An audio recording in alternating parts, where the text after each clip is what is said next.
board members, Mr. Gonzalez, and district staff. The time is 6:03 p.m. on the 6th day of December 2022, and I call this business committee meeting of the United Independent School District Board of Trustees to order. The following board members are in attendance: Mr. Molina, Ricardo Molina Sr. myself, Michelle Molina. Let the record show that this meeting has been duly called and that notice of this meeting has been posted in accordance to the Texas Open Meetings Act. Agenda item 1, Pledge of Allegiance. I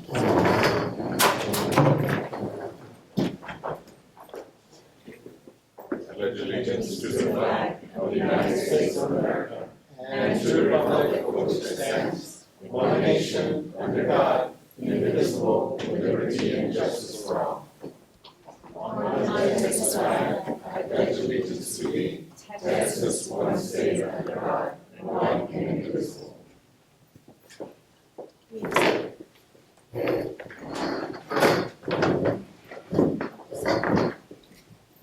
Agenda item number 2, public comments. Mr. Gonzalez, do we have Ms. public Molina, comments? not this time. No. Agenda item number 3, informational items. A, budget calendar for 2023-2024, please. Good evening, Ms. Molina and Mr. Molina. I'm Laida Benavides. I'm the CFO for United ISD.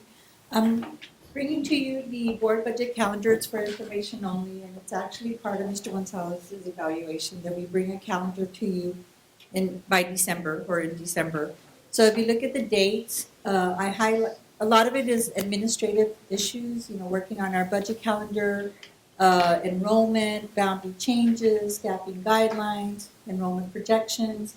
And then here we are, December 6th, bringing you this calendar. In January, when we get back from the break, we really start looking at our student projections per campus because we use that to do our staffing for next year. We review our enrollments and then the boundaries that are going to be presented tonight. And then we start doing some campus and department budget training manuals. The thing about this year is that on January 10th, the 88th Texas legislative session begins. So we all have our areas that we need to look at all the bills that are being filed and how we're going to be affected by what the legislators up in Austin are thinking about. January through April, we will bring, if the board does consider it approval of boundary changes, there's a process where we meet with the principals and then we come back and also start meeting with parents at all those schools that are going to be affected.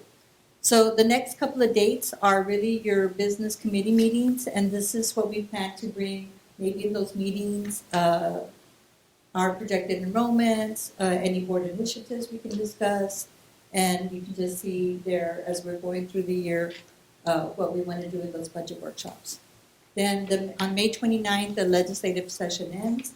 And then June, July, and August, we really start sharpening the pencil and start trying to bring some numbers for you all to consider a budget to pass in August. And then this budget will be for September 1st, 2023, next school year. So this is the calendar that we will follow, and we'll be bringing you all data during the business work meetings or workshops to kind of have an idea what's going on with it. So that's it for my information. Thank you. Thank you. Thank you. Item number 3, notice of grant applications that may be submitted on behalf of the district. Good evening, board members, superintendent, and public. This evening, we've got one to present to you. The grant title is 2022-2024 Silent Panic Alert Technology Grant from the Texas Education Agency. We're going to be working up with Grants Administration, Finance, and the Safety Department. And they're giving us approximately $95,000, a little bit less than that, to provide silent panic alert technologies for campuses as a measure for promoting school safety. The issue with this one is, as we alluded to in a previous meeting, it's a very good element for safety that we need. It'll be something hopefully that will tie into the requirements of the grant, where somebody will be wearing it and they can press it in the event of an emergency. The problem is we need about $1 million to do it district-wide, so we're gonna have to be kind of creative and try to fit it into what it is we're looking for in the district. We're gonna take guidance from our superintendent, from our chief of police, and from our safety personnel here at the district. Thank you very much. C, federal and state programs, grant updates, please. Good evening, Ms. Molina, Mr. Molina, Mr. Gonzalez, members of the audience. Rebecca Morales, Executive Director for Federal Programs. We're bringing to you a notice of intent to apply for the Nita Lowey 21st Century Grant, Cycle 12. This program supports the creation and expansion of community learning centers that provide academic and enrichment opportunities during after-school and summer programming. UISD is currently a Cycle 11 grantee. This is a competitive grant. We did receive this grant 2 years ago and are currently offering after-school services and community services to our 8 LBJ elementary campuses. So we're bringing to you an informational item that we are intending to apply for the Cycle 12 grant, which is also a competitive grant. At this time, we are collecting data. We're working with CNI to gather data because it is for high poverty schools and low performing schools. We don't really have low performing schools, but we do have high poverty schools. So we're narrowing down the data, and we're also surveying our parents in the United South High School and LBJ feeder patterns to possibly expand to middle school. So we're bringing this information to you all. The application will be due in January to TEA. Perfect. Any questions? Not at this time. Thank you. Mr. Molina? Thank you. Agenda item number 4, the following financial and operational items are to be reviewed by the Business Committee with recommendations for action to be made at the next regular board meeting. A, approval of monthly disbursements. Good evening, Ms. Molina, Mr. Molina. Sam Flores, I'm the Assistant Superintendent for Business and Finance. I apologize, I've been under the weather and I wasn't able to meet with the staff when we met with you the other day, but I heard they did a good job and we'll definitely get time to get to know each other over the next several years. The Division of Finance has presented you with the monthly disbursements. We present you with a booklet the Friday before these meetings, and it has all the checks that we've written as a district for the prior month. So we're in December, so it was for the month of November. You can review them, you can ask questions usually here at the board meeting, and what we'll do is make notes of it, and we'll reply to the entire board on the Friday packet. But I don't know at this point if we all have any questions on any of the disbursements to receive. Not at this moment. Thank you. Next item, approval of additional appraiser for 2022-2023 school year. Good evening, Ms. Molina and Mr. Molina, Superintendent and members of the audience. My name is David Canales from Human Resources. In compliance with DNA Local, I'm here to bring you our new name, our new assistant principal, so that person can do evaluations. Liliana Alvarez, and for recommendation that you approve her so she can start her T-test evaluations. At this moment, we're not approving, we're just, Yeah, just so you to see recommend. thank you.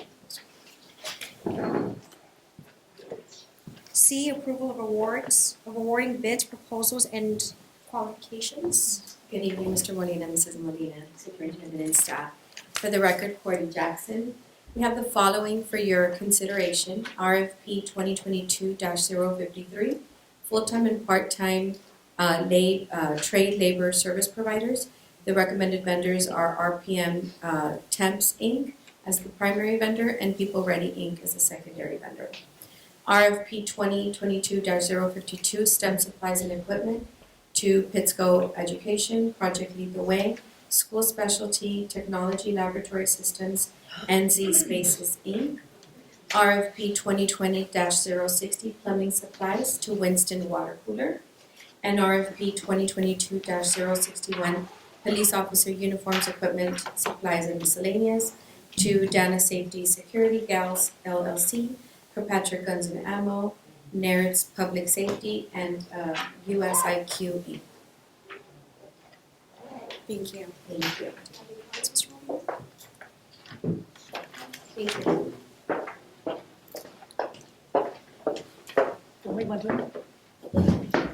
D, approval of boundary changes effective for 2023-2024 school year for the following: Lyndon B. Johnson Elementary Feeder School, Veterans Elementary to Roosevelt Elementary, Veterans Elementary to Pettis Elementary, Pettis Elementary to Art Elementary. Good evening, board members, Mr. Gonzalez, and members of the audience. I want to recognize Ms. Telma Martinez, who will be spearheading this area come January. This is a process that we utilize. We bring the information item to the board first, and then we'll go out and meet with the parents of the impacted campuses, both the losing and the receiving campuses. We'll do that within a month or a month and a half, and then you'll get the feedback, you'll hear from our parents, and then come, hopefully February, we will then bring the action items so that you can take action on these particular boundaries so that they can become effective pretty quickly, because then staffing would have to take place. And so these numbers are all, they're student-driven, the staffing numbers are driven by staffing, and everything else by student numbers. So we would look at that. So we're looking at a timeline, January, February, present to parents, bring you the action item hopefully in February, so that you all can take action and we can be ready for our spring staffing projections and so forth. So the first one that we would like to introduce to you is the approval for the Veterans Elementary. And so Sam, if you can take us to that particular map, which is the one I had shared with you. So we have, our first page is our current map, yes.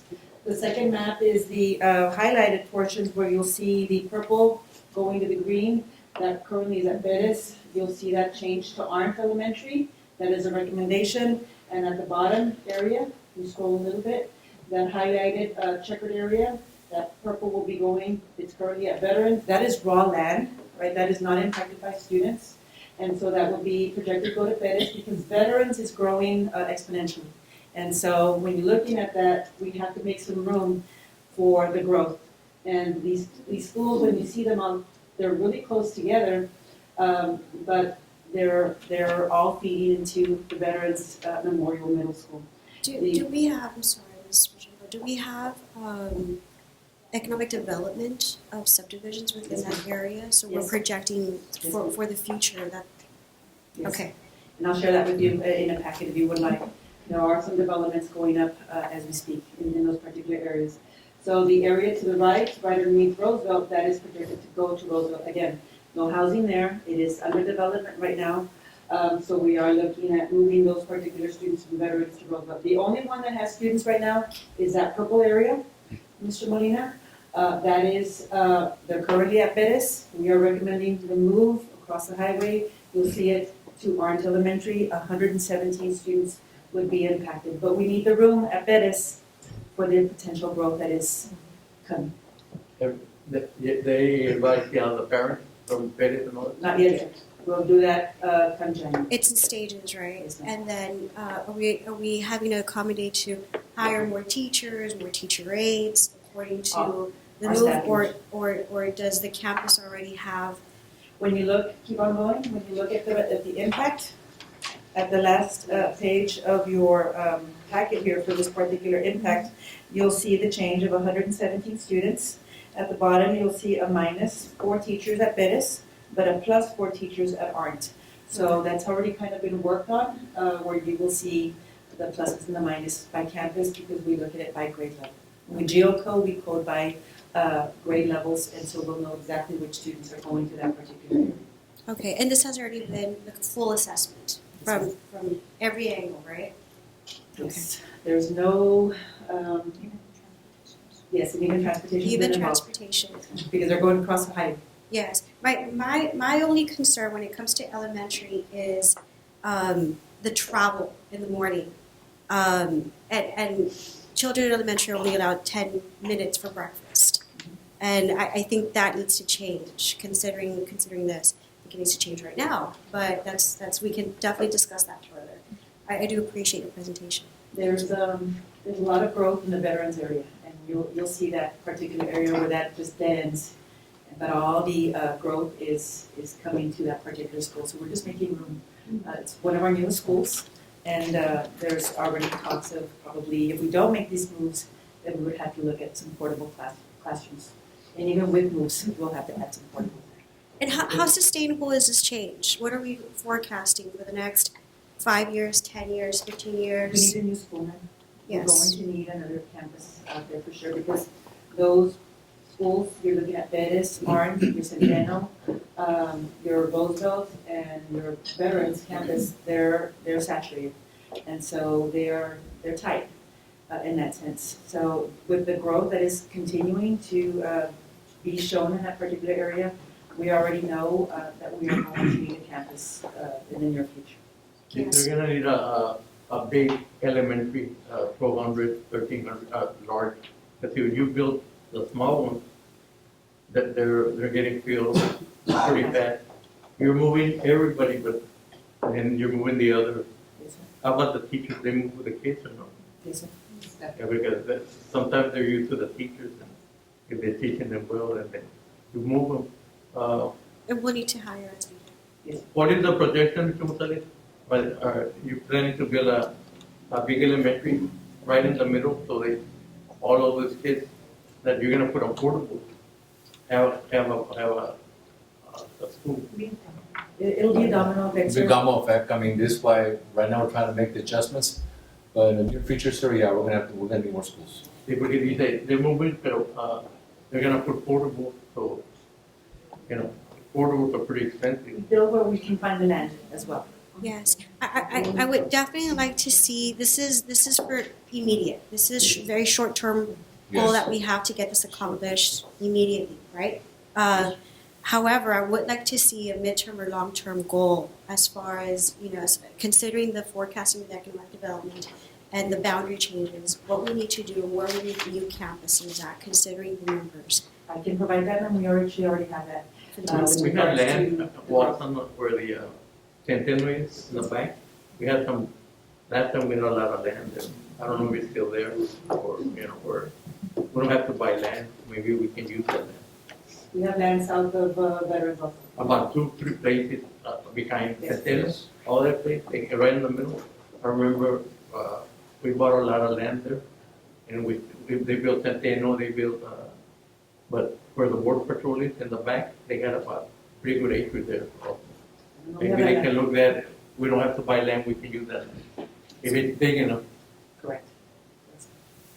So this is one. Yes. There's a lot of other areas that we're looking at, but we'll certainly send that projected, the growth with the building permits, so that you can see, and then of course the plan from the city of Laredo, where it shows the, developments across our city and our district.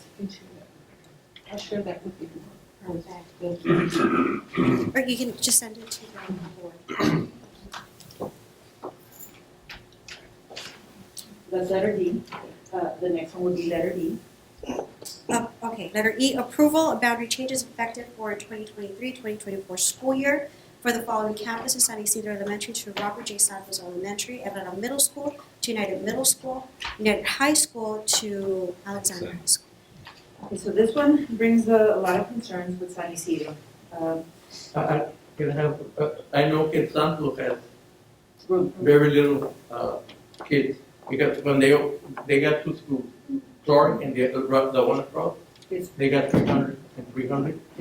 They should move them over to that school. Then the other one, Santos took 150, 100 and something, and they left the other kids there. So they have half of the kids over there, where there's, all these kids should have gone over there. And I told Mr. Gonzalez about When that. I share the plan, How come they haven't moved them? when I And, share. and those two schools, they need to, that place is not growing anymore. So they should close those two other schools, and we can save a lot of money on maintenance and all that stuff. But we need to do it now, pretty soon, we're being waiting and waiting and waiting. When we share the economic or the development of our community and the building permits, you're going to see that eventually Santos is going to be needed, all right? Yes. It is going to grow Well, because my question was, how come they took half and left half there at the other school? When Santos was built for a pretty good amount. How many kids does Santos have? close to 400 students, How much? about 379, about 400 students. That's good for about 700, 800 kids at least. The other kids they left over there, how come they didn't take them? That's what I can't understand. Those kids should have been in the new school. If the taxpayers are paying for that school, why can't leave their kids over there in the old school and take half to the new school? I don't understand that. I'll share the plan with you so that you can see the developments in the area. Your Santos Elementary is going to be full soon, in the future. And so we are recommending some changes for this particular campus. Right now, there is no impact. The concern that we have is San Isidro. San Isidro will continue to grow. That is the only elementary school in the United High School area. That campus will need portables next year. And so right now, there are a little over 900 students. There is no relief for them at this point, more so because everybody in that particular area would have to require transportation. What's the ratio of students to teachers right now at San Isidro? It's still 22-1 because we still staff at that ratio. It's just a little crowded in the sense where your common areas are probably a little bit more crowded with your libraries, the cafeterias, your When is the new Clark gonna get finished? 2 years. Yeah, because that school right across, they have probably half of the kids, they can move to Clark, to the new Clark. And then the other one, they can send them to Southwood.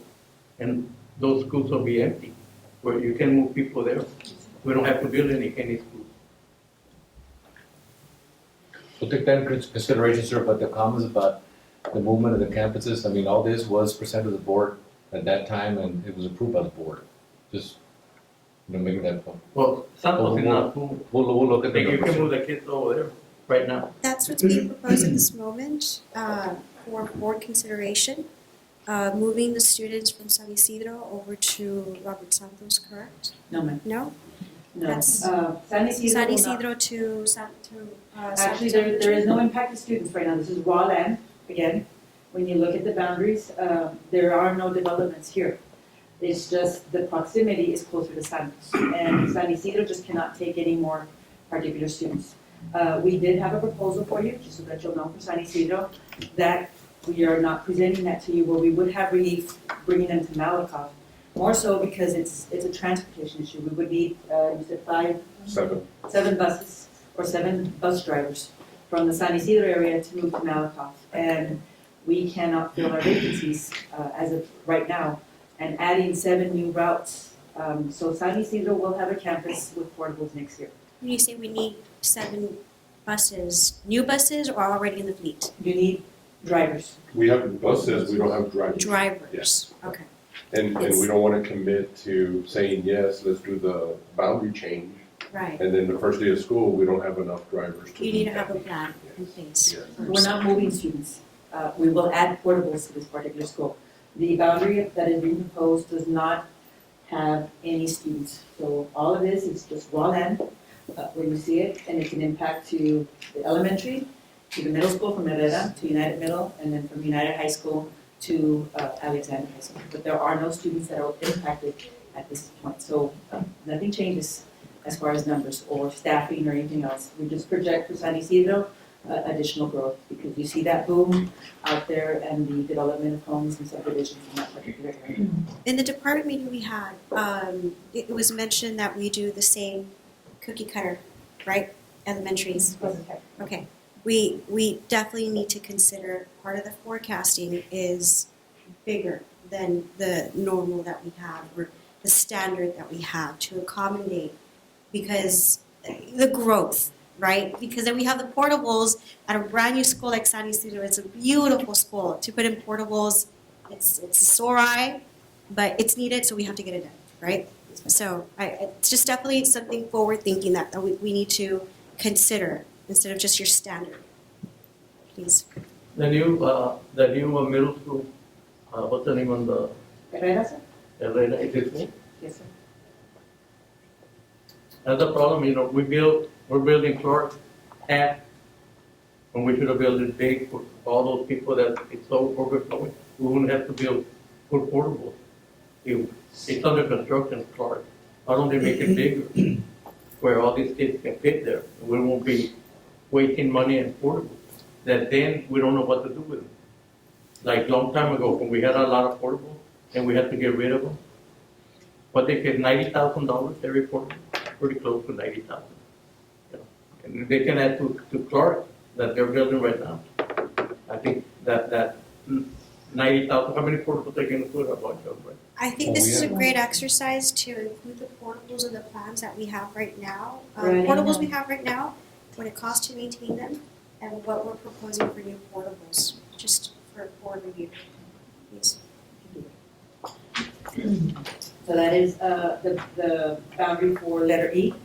And then we have one more. F, approval of boundary changes effective for the 2023-2024 school year for the following United South Elementary Middle Feeder School, Bonnie Garcia Elementary to Killam Elementary, and Salinas Elementary to Ruiz Elementary, United South Middle to Gonzalez Middle. So we are bringing to you some boundary changes for, again, 23-24 school year.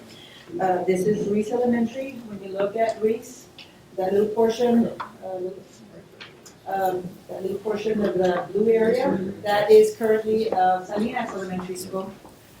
We are moving 45 students. We see it is a little closer to Ruiz Elementary. So that campus, we are 45 students, all grade levels. You'll see the impact right now to boundaries with staffing and so forth. And so this will be the new boundary.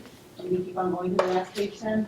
That would be the impact, where you would see the staffing changes all the way. Yes. It's one teacher at Ruiz, at Salinas, that they would lose, and plus 2 teachers at Ruiz Elementary. Ms. Martinez met with both campuses, both campus administrators today. They're open for the change. They know what is expected.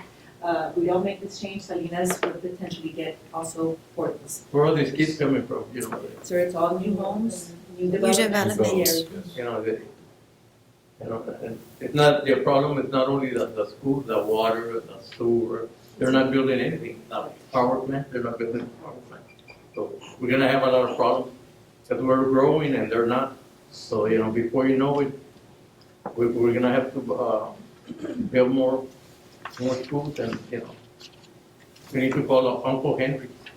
Well, the city's approving the home permit, so we just gotta build, you know, we're gonna have to expand it, you know, where the houses are being built. All they need Incredible. with the permits, so. I saw it for about 2 years ago. I could see that growth coming. I said, what are we gonna do? All those schools are gonna, Salinas, where's the one they built Salinas? It's already full. Your You know, campus. the projection, you know, Mr. Enrique used to project 10 years ahead.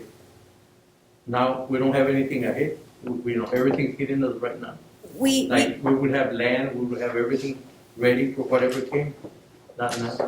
we are working with the economic development, We right? meet with the city And- planners. and we are also reviewing the feasibility studies, which are 10 years projected, right? The feasibility studies. That's what we have. Yes. We're part of that committee and that group. Yes. Yes, ma'am. The next boundary is, this is what we brought to you last year. It was not approved as a go-ahead, so we're bringing this one back. This is from Bonnie Garcia. Currently, students who are in Bonnie to Killen Elementary. Killen has not grown. This is a boundary, that particular area, which is a Cheyenne subdivision behind the former PLDO building. That is, we're asking for your approval to move these students to Killen Elementary. Killen is a landlocked campus, where Bonnie Garcia is not. So Bonnie Garcia is taking all of the Wright Ranch, all of that area. So we're Right. moving the domino again, 189 students from this particular area to Killen Elementary. And so you do an elementary school, you do the middle school as well. So this is 189 students from one campus to Killen. If you look at the last page, this will give you the impact of staffing. And at this point, you'll see, all the way down, you'll see minus 6 teachers at Bonnie. That may change because there is some growth at Bonnie. This is just boundaries. This is not included any new growth or new developments in this particular area. And then 7 teachers at Killen. So we are meeting with Mr. Palizo and Ms. Lañas in that sense. And so they're expecting this as well. They were a little disappointed that we didn't do it last year. We're bringing it up this year. Can you see 2 years from now, out there, you know, how it's gonna get? Yes, sir. It's incredible, you know.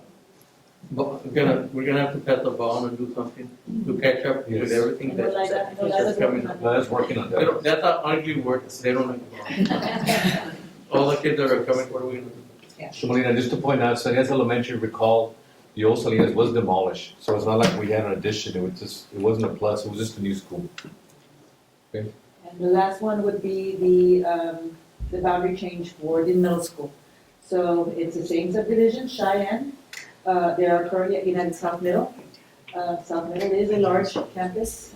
Gonzales is a smaller campus. So this particular move, they would go from United South Middle to Gonzales Middle.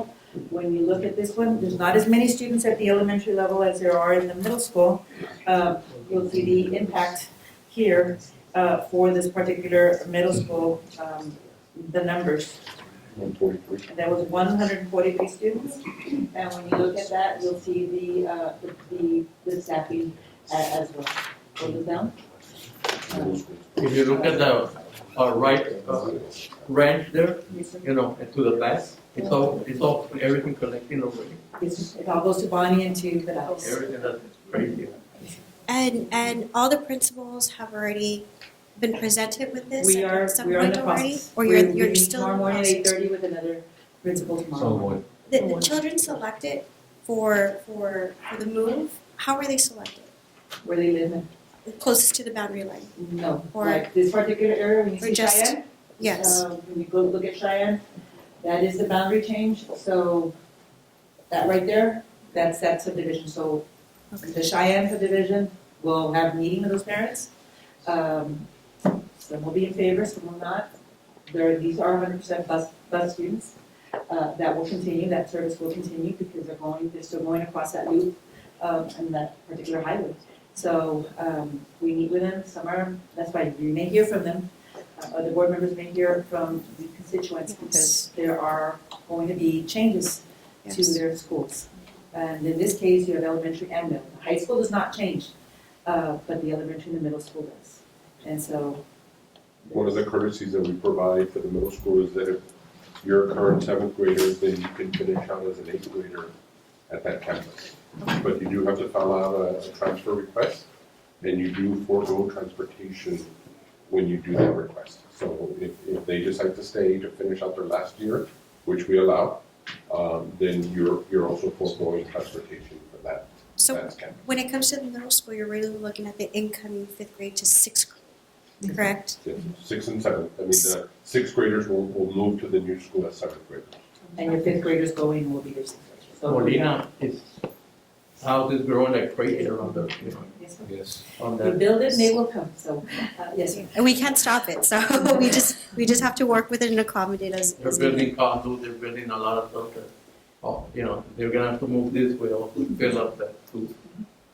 And I then know- what I are we know- gonna do without food? I know Ms. Benavides is already looking at the growth. We've been working with Ms. Martinez with regards to the developments in the area, to see and designate where we would need to know where we would need our schools and pushing forward for, I know Mr. Molina, you probably don't want to hear that, but a new bond election. And there'll be sufficient time to ensure that the principals that are going to get the students from the changed district areas, to be able to accommodate for those students, whether it's testing or anything else, right? Where yes. nothing will fall between the cracks for the child's education, That's correct? what we need to move by the latest February. Okay. Mr. Gonzalez, I remember the state would pay half of the school that we built, that's gone, right? They were doing it at LISD because they never done it. But, you know, I remember we built a school and they pay half and then we built a school. I don't know the last time that happened, 10 years ago, no? So, yeah. Like 2010 or so, that they were still doing secondary. That's all for the balance. You have a good memory, Mr. Molina? Thank you. Yes. Thank you. G, approval of requests from board members in reference to use of Board of Trustees discretionary funds for various campuses. Molina, Mr. Molina, Mr. Gonzalez, members of the audience. In addition to the information that was in your packet already of the discretionary funds, we had some additional requests that came in. We read them in. They'll be a part of the board agenda and get approved unless we get some additional requests from now until the board agenda, which will be now at the board meeting. So these are the ones that we're adding in addition to what you have. We have a request from Kaizen Elementary, Ms. Monica Arriaga, from Ms. Michelle Molina for Christmas luncheon in the amount of $250. United High School, Ms. Jessica Salazar, requester, from board members Michelle Molina, Javier Montemayor, and Mr. Francisco Castillo for a luncheon as well, for a total of $1,225, $408.33 each for each board member. Correct. The next request is United High School. Ms. Salazar is the requester, Mr. Frank Castillo. Initially, the request was for $6,820, but there's been some changing in the pricing, so we will have that for the board meeting and presented at that time. So it's gonna be a little bit higher than that amount. The next request is for Alexander High School, Mr. Sandoval, the requester, Ms. Alisa Oliveros and Javier Montemayor. They will be providing $500 each for a total of $1,000 to help for painting on the campus for beautification. And then the last item is from Kenny Zapata, Ms. Mauricio, Mr. Ricardo Molina Senior, to purchase a popcorn machine in the amount of $424.90. That's it. The item for Kingston Venture first we mentioned, what is it for? Say it again? What is it for? It's for a Christmas luncheon. Oh, yes, yes, yes. So originally it was 220, but I think after they got the actual Got it. quote, it was 250. So, thank you. Thank you. Agenda item number 5, adjournment. Is there mention of adjournment? Mr. Williams? You're ready to adjourn the meeting? Yes, second. Any motion to pass? We're adjourned. Thank you.